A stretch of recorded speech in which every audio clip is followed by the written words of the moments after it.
Is that story for real? It's so funny! Helen? What story? I don't understand why you suddenly text me laughing so hard. It could only be one thing, right? I was a little surprised to hear about what you've been up to. Is it true you're dating Toby? Oh, yeah. It's been about 1.5 years now. So, it's true! I'm surprised that it's been going on longer than I thought. What's up with Toby? He's my ex-boyfriend, right? Yeah, that was 5 or 6 years ago when we were in college. Oh, you knew about him. I thought you had forgotten about him. How can you date your friend's ex-boyfriend? I'm amused by your brazenness going out with other people's ex. Don't talk like that. It's just that I started dating someone who happened to be my friend's ex. Even you once dated the ex-boyfriend of someone we know. Oh, I did? Let's not talk about it anyway, since it's not going anywhere. It won't do either of us any good. Ah, okay. So? Huh? You seemed pretty surprised when you found out I was going out with Toby. Was it important enough to text me? Because, it's that Toby. That? I've seen his parents' house. His parents' house? It's a one-story house, very shabby.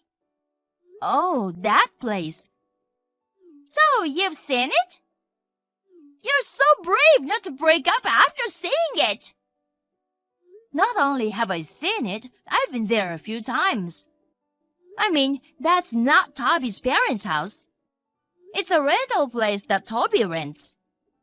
Oh, he's renting it? You mean he's renting it to live in alone? Yeah, that's right. I see. Living alone usually means renting an apartment. But since his hobby is bodybuilding, he looked for a place where he could do it without worrying about the noise of dropping the weights, and that's where he ended up. He chose a place that is just outside of downtown so that he can reach his goal of 10,000 steps a day, so the rent is not much different from renting an apartment downtown. He's next to me right now and just told me that. I guess he's still a musclehead, huh? So, you're with him now. We're on a date. Oh my, I'm sorry to have disturbed you. No, it's okay. I'm fine. Since Toby lives in a shabby house, he probably wouldn't take you anywhere worthwhile on a date anyway.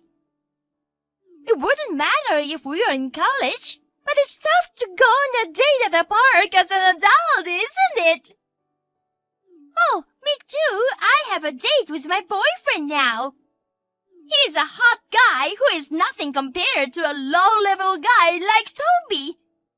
We are going out to dinner tonight at a fancy restaurant with a great view.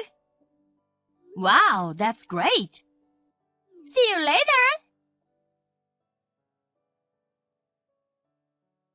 Hey, Kate. Are you seriously gonna continue going out with Toby? What? Why? A man with no future like that. His salary isn't that much, right? Well, it's fine if I continue to work as before. I like working too. I guess I never really cared. What? It's so sad that you can't be a housewife. You're so insistent about liking to work. Compared to that, my boyfriend is a handsome, hot man with an annual income of $200,000. I remember your dream was to marry into wealth. That's right. I'll tell you now. That's the reason why Toby and I broke up. Is that so? Let's go back to what we talked about today. Toby is poor, right?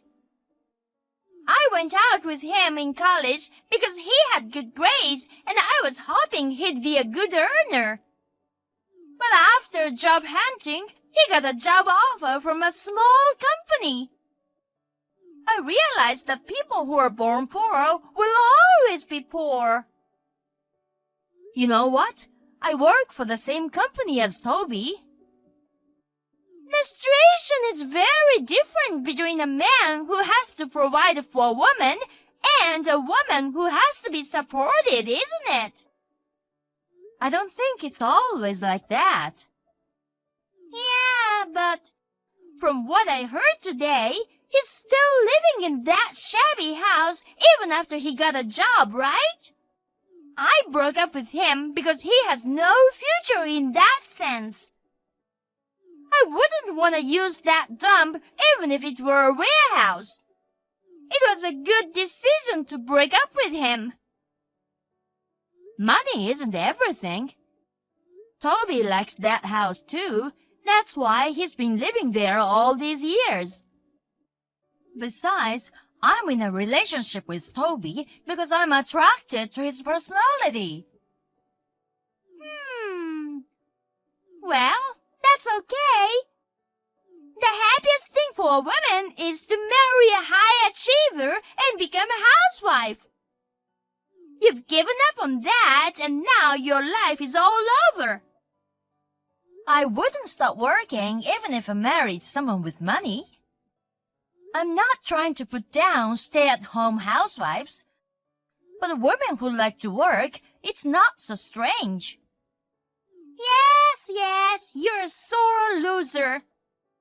Bye-bye then. Kate, is this a good time? Yeah, sure. We're planning to go look for a place to rent together. Yes? If we are gonna do that, why don't we just buy a house? Huh? Buying a house? I wonder if that's a good idea.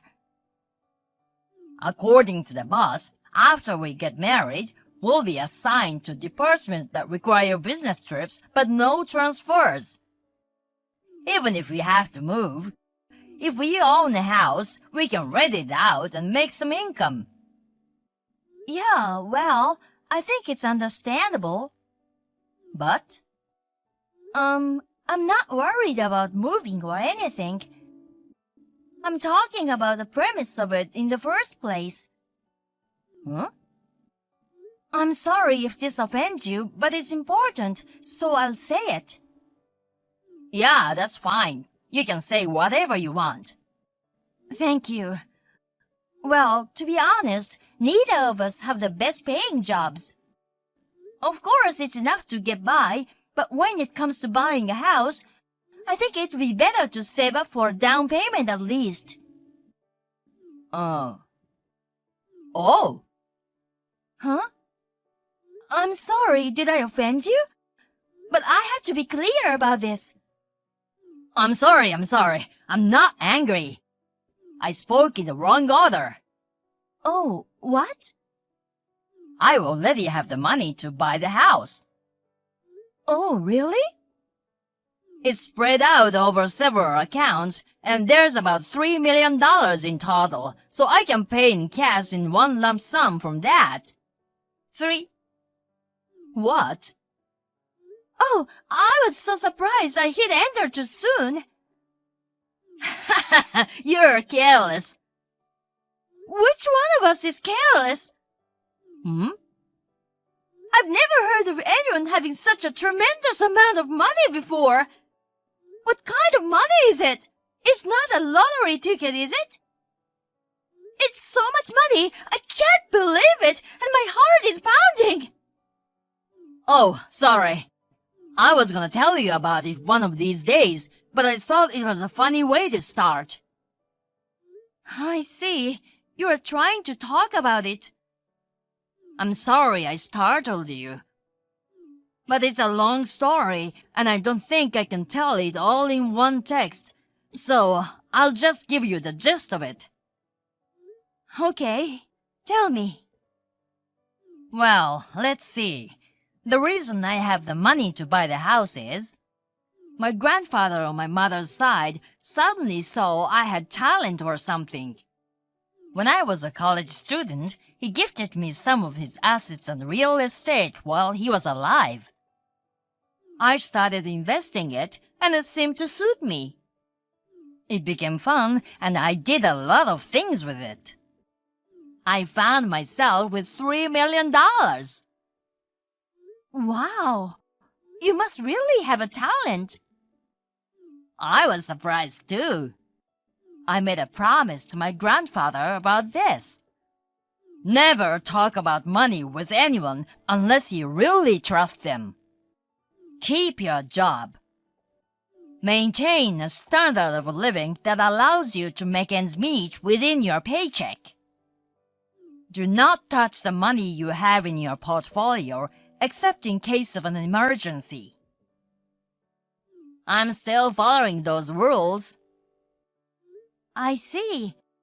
You seem like a laid-back, relaxed, muscle-bound guy, so it's surprising that you have such a talent. I have an image of someone with talent in asset management as someone who wears glasses, a suit, and has parted hair. Am I being dissed or praised? I'm just saying what I think of you. If anything, I'm complimenting you, you know?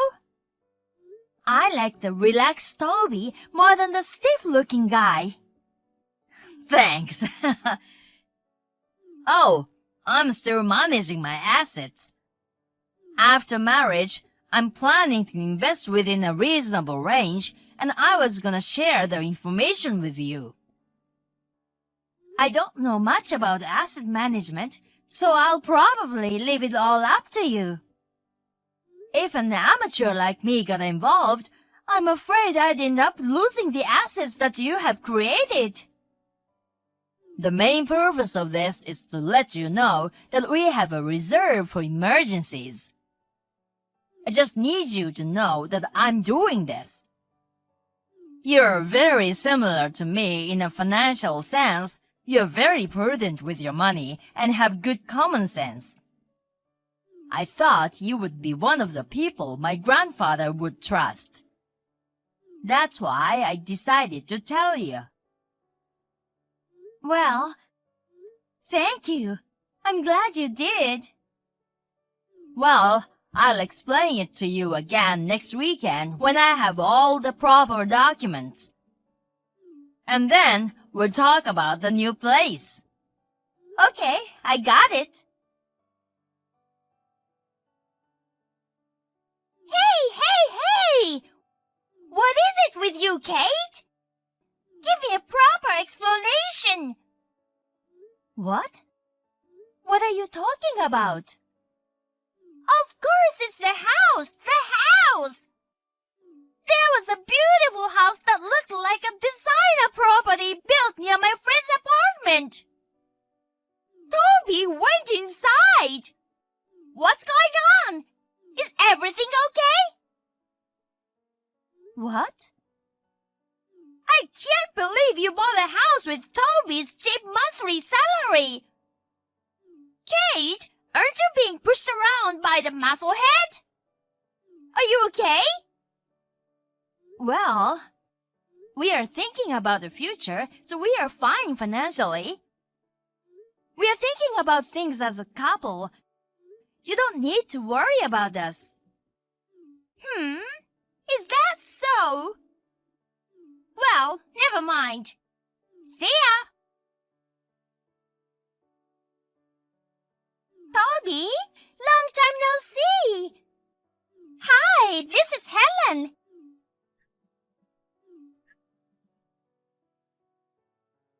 What is it now? I have no reason to talk to you. Don't say that. We are friends, aren't we? What the hell are you talking about when you say we are friends? When I was in college, You mistook the house I rented to live alone in for my parents' house and left me. At least we are not the kind of friends who put heart marks at the end of words. I think you've got a wrong guy. No, I don't. I'm not mistaking you for someone else. I'm talking to you. I'm sorry for what I did to you. I was so blind. I'm so sick of it. The boyfriend I was dating was in debt. I thought he made $200,000 a year, but he said the sum of his parents and his own debts was $200,000. So? You know what? I've broken up with that worthless guy. I want to get back together with you. Aren't you happy? What? You built a house, didn't you? Your wealthy grandfather built it for you, didn't he? What? Why would he do that? You don't have to pretend anymore. I did some premarital research on you. And then it seems that your grandfather was a wealthy man. You yourself are a man of small means. But you're in a position to get your grandfather's inheritance eventually, right? You have about $3 million in savings. Do you know how long it's been since we broke up? You lived in a run-down house, even though you were a rich kid. Of course I would misunderstand. If I had known you had $3 million in savings, I never would have broken up with you. Well, now that that's settled, I'll marry you right now. Toby, I heard you were very sad when I broke up with you. You still love me, don't you? Huh? I'm in front of your new house. I brought the marriage certificate. I'm already married. What?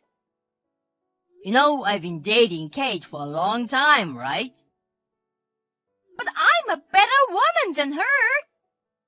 You couldn't forget me, could you? You were very depressed after you were rejected by me, right? I was depressed because you made fun of the house I liked and rented and called me poor. I hated myself for dating a woman like that. Do you know what a difference in values is? Huh? Kate and I have very similar values. Even if we have money, we don't spend it recklessly. Rather, I don't understand your nerve to spend as much as you have. You can't be happy being married to someone who thinks exactly the opposite of you. In the first place, I'm not gonna use my money to pay for the debt you incurred. What? How do you know about my debt? I knew it. Huh? What do you mean, I knew it? I heard from Kate that you were spending money carelessly, so I'm sorry I just said that to trick you. Huh? It seems like I hit a nerve, huh? When I was a college student, I had a relationship with you without knowing it. It's a complete dark history for me. Marrying you would be a joke. Kate, I'm sorry. Toby will live with me. From today onwards, Toby's wife is me and you're out. What?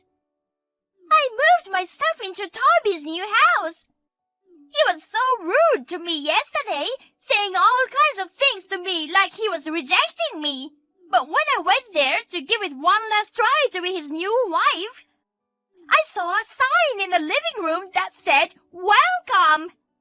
Expensive wine and fine cheese and my favorite hors d'oeuvres." I guess he couldn't forget how attractive I am. Well, it's true that I'm a better woman than you are. Helen? He was expecting my arrival and had a surprise for me. It was Toby's fault that the door was locked, so I had no choice but to break the window and enter through the backyard. Oh, I'm so loved. I'm sorry for you, but he's mine. So sorry. Toby and I are preparing dinner at our new house right now. What? What are you talking about? There's no one at home. Where are you? Where? A two-story white house near the market. That's not our house. What? Oh, I see. You saw Toby go in there before, so you must have misunderstood, right? Misunderstood? Huh? What do you mean? Isn't this Toby's house? He went there because he knew the owner of the house. What? He was just there to help out when he moved in. Then this welcome... Oh, by the way, he's moving in with his new wife today. Oh, shit! What? Someone just came home! It seems there was a big commotion at the wrong house after that. Of course there would be. The owner of the house was so excited to come home with his wife, who was going to live with him from that day, only to find a woman he didn't know. Toby quickly contacted him to avoid any unnecessary trouble. The vintage wine for his wife was already drunk and empty. Helen, who was trespassing, was taken into custody by the police. She was taken away crying. Later, they charged Helen $3,000 for the wine and the broken window. This is how her parents found out about the $30,000 debt she had. She is now employed by a civil engineering company as a live-in employee and getting counseling while paying back her debts. The other day, she contacted me in tears, so I blocked her and refused to receive her calls and said bye-bye.